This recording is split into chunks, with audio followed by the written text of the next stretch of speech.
Mac mini M4 आज के time पे मार्केट में चारों तरफ इसी की बात हो रही है। एंड परफॉर्मेंस के हिसाब से देखिए जिस प्राइस सेगमेंट में एप्पल वालों ने इसको लॉन्च करा है वो माइंड ब्लोइंग है। तो क्या आपके लिए ये डिवाइस छोटू सी मशीन काम की है या फिर इसको आपको अवॉइड करना चाहिए? अब देखो आप में से काफी लोग होंगे जिसको एडिटिंग करनी है, गेमिंग करनी है, ग्राफिक डिजाइनिंग करनी है या फिर इवन प्रोडक्टिविटी वगैरह के हिसाब से देखे ऑफिस वर्क वगैरह में भी भाई है ना, 2 से 3 चीजों के बीच में हम इसको सम अप करने वाले हैं। एंड उसके बाद आपको आइडिया लग जाएगा। फर्स्ट थिंग फर्स्ट डिजाइन, उसके बाद बात करने वाले हम परफॉर्मेंस की, M4 चिप की, and lastly should you buy और नॉट। सारी चीजें देखने वाले हैं वन बाय वन करके। तो ये आगे हमारे पास बॉक्स और पैकेजिंग डायरेक्टली हमने एप्पल की ऑफिशियल वेबसाइट से ऑर्डर करा है और भाई दिखा रहा था अपना 7-8 दिन में आएगा, पर एक ही दिन के अंदर आ गया। ऑफलाइन स्टोर पे जाके भी हमने पता करा, दिल्ली के अंदर अपना साकेत हो गया, आई क्रस्ट हो गया, इमेजिन हो गया, सबके ऊपर नॉन अवेलेबल, मतलब आउट ऑफ स्टॉक जा चुका है। पर ऑनलाइन ऑर्डर करते ही एक ही दिन के अंदर अंदर डिलीवरी होगी। तो jumping into the main section, यहां से हमने अपना बॉक्स खोल लिया है और यहां पर आपको नजर आ रहा होगा कंपैरेटिवली, अगर आपने पहले वाले मैक वर्जन देखे, M2 हो गया, M1 हो गया, M3 हो गया, तो यहां पर आप देख सकते हो कंप्लीटली रीडिजाइन कर दिया, छोटा सा बना दिया इसको एकदम। एंड साइज आप देख सकते हो 5x5 इंचेस का साइज के साथ आ रहा है और वेट भी यार मतलब मुझे इतना हैवी नहीं लग रहा। टू बी प्रिसाइज अगर मैं बात करूं तो ये आपको 680 ग्राम का देखने को मिल जाता है। तो ये आ गया बॉक्स के अंदर मेन यूनिट अपनी मैक की, इसको रखते हैं साइड में। एंड ये आ जाता है हमारे पास अपना पावर कॉर्ड, तो ब्रेडेड पावर कॉर्ड के साथ आ रहा है, क्वालिटी डिसेंट है। Coming up on the ports, यहाँ पर आपको फ्रंट में 2 USB Type-C पोर्ट्स देखने को मिल रहे हैं। साथ ही साथ यहाँ पर आपको 3.5 mm का हेडफोन जैक मिल जाता है और स्पीड वगैरह भी भाई इथरनेट की बढ़िया तरीके से आ रही है। बाकी बैक साइड की बात करो तो यहाँ पर आपको 3 थंडरबोल्ट 4K पोर्ट्स देखने को मिल जाता है, एक स्लॉट अपना इथरनेट का मिल जाता है, एक अपना HDMI का है और एक अपना मेन पावर अडेप्टर स्लॉट। अब ऑन करने के लिए भी भाई साहब कहीं बटन तो नजर नहीं आ रहा, क्या चक्कर है भाई ये? हाँ भाई यही चक्कर है इनका, पता है आपको यार, एप्पल वाले भाई बिगड़म बिगड़म भाई इनोवेशन, मतलब यार इन्होंने हाथ मिला रखा है। तो यहाँ पर आपको नीचे देखने को मिल जाता है पावर ऑन का बटन।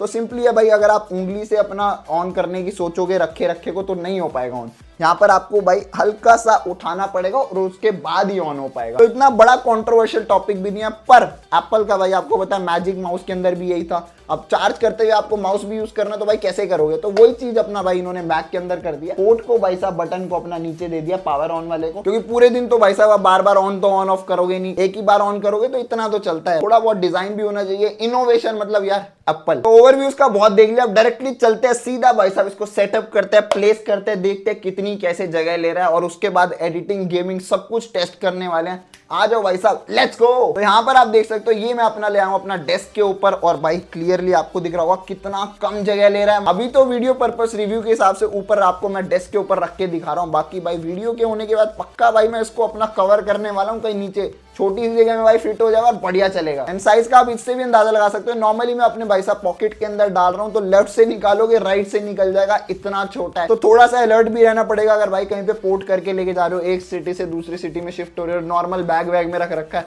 और भाई बैग वैग हल्का सा अपना इधर उधर हुआ तो ये भाई पता भी नहीं लगेगा, इतना छोटू है, हवा में उड़ा के ले जाएंगे बंदे। बात करें सेटअप की तो यहाँ पर आपको BYOKDM सेटअप देखने को मिल जाता है। अब भाई ये BYOKDM क्या है? ऑब्वियसली यार bring your on keyboard display mouse. आपको मैक मिनी तो मिल रहा है बट साइड बाय साइड आपको अपना कीबोर्ड माउस मॉनिटर डिस्प्ले वगैरह सब कुछ खुद ही लेना पड़ेगा ना, एप्पल वाले तो देंगे नहीं भाई। अगर मैं एप्पल का ही भाई मॉनिटर अपना ले लूंगा डिस्प्ले तो भाई वो सेटअप पड़ रहा है अराउंड 1.5 लाख के आसपास पहुंच जाता है। अब ये हमने उठाया भाई साहब 50,000 के अंदर 49,900। तो सेटअप हमने ओवरऑल देख लिया। अब बात कर लेते हैं मेन इंपॉर्टेंट थिंग जिसके लिए भाई साहब मैक मिनी M4 लिया भाई, 50,000 लगाए, किस लिए लगाए? ऑब्वियसली भाई परफॉर्मेंस चाहिए ना। परफॉर्मेंस की बात कर तो ये अपना base variant 16GB RAM 256GB SSD। अब आप भी एक्सपेक्ट कर रहे हो यार बेस वेरिएंट है इतना फास्ट क्या ही होगा। अगर आपको मान लो M4 Max या फिर प्रो की तरफ जा रहे हो तो उसके कंपैरेटिवली मैं अगर बताऊंगा, अगर भाई देखो बिल्कुल यूजर केस में लगा के चलूं, अगर आपको 10 लेयर वाली एडिटिंग करनी है, प्रोडक्शन भाई हाउस से मतलब वही खोल रखा है, दिन की 10-10 वीडियो एडिटिंग रेंडरिंग हो रही है, बड़ा स्टूडियो है, तो वहां पर तो आपको पता फिर भाई मैक्स स्टूडियोज चलते हैं हैवी बल्की वाले और प्रो और मैक्स वर्जन चलता है। बट अगर आपको एक सोलो पर्सन के हिसाब से अपना खुद का भाई कंटेंट एडिट वगैरह करना है या फिर अपना प्रोडक्टिविटी के हिसाब से ऑफिस वगैरह वर्क करना है तो उन सारी चीजों के हिसाब से मोर देन इनफ है ये M4 मैक मिनी की मशीन। एंड आप चेकआउट मारते हैं वन बाय वन जो जो आपको काम करना है, सारी चीजें एक एक करके देखते हैं तो उससे आपको क्लियर आइडिया लग जाएगा कि हमें लेना चाहिए या फिर नहीं। Starting with the daily production वाला काम। तो यहाँ पर अपना पूरा हमने सेटअप कर लिया है। तो डायरेक्टली पावर ऑन के बटन को दबाते हैं और यहाँ से आप देख सकते हो इंटरफेस आ चुका है मैक मिनी का।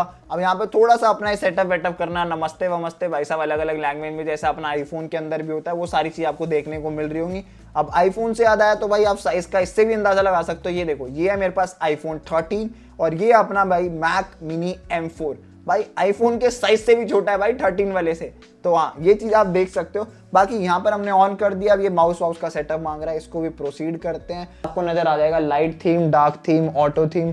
अभी के लिए हम इसको ऑटो रख लेते हैं, लाइट और डार्क का मिक्सचर। और ये आ गया भाई हमारे पास मैक मिनी 4 का ओवरले होम पेज। नीचे आपको दिख रहा होगा ये भाई मैक ओएस चल रहा है पूरा, भाई डॉक सिस्टम वगैरह जो भी है इनका। तो सबसे ज्यादा काम क्या होता है, मल्टीपल ब्राउजिंग कर रहे हो, वेब सर्फिंग कर रहे हो तो टैब्स वगैरह का काम। और अगर आप मान लो ऑफिस वर्क के हिसाब से भी कर रहे हो या फिर मल्टीपल एप्लीकेशंस खोल रहे हो, प्रोग्राम्स वगैरह खोल रहे हो, तो काफी फास्ट चल रहा है भाई। यहाँ पर आपको नजर ही आ रहा होगा 1 2 3 4 5, मतलब भाई 4-5 टैब तो मैं वैसे ही खोल चुका हूँ, नजर आ रहा होगा आपको। मतलब एकदम ऐसा कुछ नहीं भाई, पता भी नहीं लग रहा टैब खुले। तो टैब वैब वाला काम तो भाई बच्चों की तरह उड़ेगा हवा में, इसकी तो कोई टेंशन ही मत लो। बाकी अगर आपने अभी से पहले M1 M2 या फिर M3 मतलब यूज कर रखा है एप्पल के, आप पहले से यूजर रहे हो और उसके बाद आप M4 चलाओगे तो आपको अच्छा खासा नोटिसेबल फर्क नजर आ जाएगा। स्पीड के अंदर काफी ज्यादा फास्ट है भाई। एंड अब नेक्स्ट बात करें हीटिंग टेस्ट की, तो यहाँ पर भाई हमने एप्लीकेशन डाल रखी है ग्लिंग AI। ये मतलब आप बोल सकते हो एक AI वीडियो एडिटिंग एप्लीकेशन है, जस्ट आपको शो अप करने के लिए डाल दिए मैंने। तो यहाँ पर भाई अगर मैं इंपोर्ट वगैरह कर रहा हूँ फाइल, तो यहाँ पर अपना आराम से अपना टेक वेक लेके भाई कटवट मार के मिस्टेक वगैरह निकाल के, अब यहाँ पर अगर देखिए तो इसके अंदर क्या चक्कर है ना भाई, इन्वॉल्वमेंट बहुत है। CPU GPU रेंडरिंग कोर्स, मतलब भाई मल्टी थ्रेड प्रोसेसर सब लग जाता है, जो भी आपको टेक्निकल टर्म में जाने की जरूरत नहीं है। बट मैं वैसे बता रहा हूँ, हाँ काफी लोड पड़ता है मशीन के ऊपर, डिवाइस के ऊपर।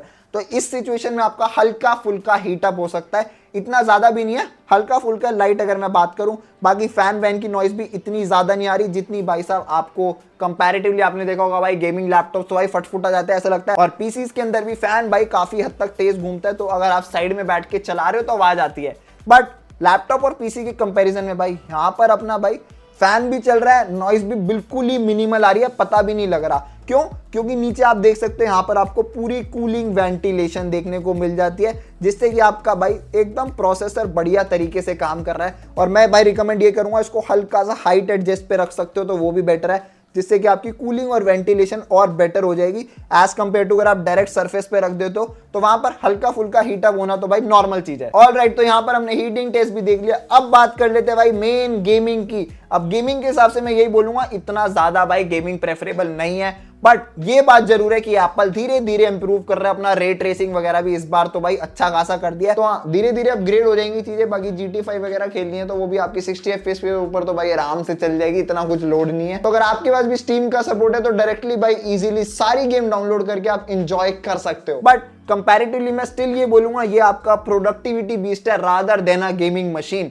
तो प्रोडक्टिविटी बीस के अंदर आप ऑफिस का काम हो गया, एडिटिंग हो गया, प्रोडक्शन लेवल हो गया, सबका भाई साहब किंग है अंडर वन रूफ। बाकी गेमिंग का वही है, हल्की फुल्की गेमिंग तो आराम से चलेगी, उसका तो कोई लोड ही नहीं है। अगर भाई बिल्कुल ही आप सोच रहे हो कि गेमिंग स्पेसिफिक ही मुझे डिवाइस खरीदने के लिए चाहिए तो वहां पर मैं आपको रिकमेंडेबल नहीं करूंगा। एंड इनफैक्ट अभी मैं चला रहा हूं अपना गेमिंग मॉनिटर के ऊपर ही, तो हाँ उससे भी थोड़ा सा भाई साहब इंप्रूवमेंट बढ़ती है। जितना बढ़िया आपका मॉनिटर होगा, 4K मॉनिटर है, 144 हर्ट्ज पे चल रहा, तो भाई उसका अलग ही मजा आता है। ये अपना AOC का 24 इंचेस का C24G1 और ये भी अपना एक गेमिंग मॉनिटर है। अब बात करें अपने जिस काम के लिए मैंने इसको पर्सनली लिया है, वो आ जाता है अपने पास भाई एडिटिंग का। बाकी बाय डिफॉल्ट तो आपको पता है फाइनल कट प्रो मैक के अंदर ज्यादा सपोर्टिव है और अच्छे तरीके से चलता है, बट मैं भाई पर्टिकुलरली अपना प्रीमियर प्रो को ज्यादा प्रेफरेबल रखता हूं, स्टार्टिंग से वो यूज कर रहे हैं। तो यहाँ पर आप देख सकते हो स्क्रीन के ऊपर M4 चिप के साथ ये चल रहा है। और अगर मैं इसको कंपैरेटिवली कंपैरिजन करूं M3 मैक्स के साथ तो इतना ज्यादा आपको फर्क नहीं दिखेगा, बिल्कुल ही मिनिमल है। Editing, rendering, export, import, colour grading हो गया, वो सारी चीजें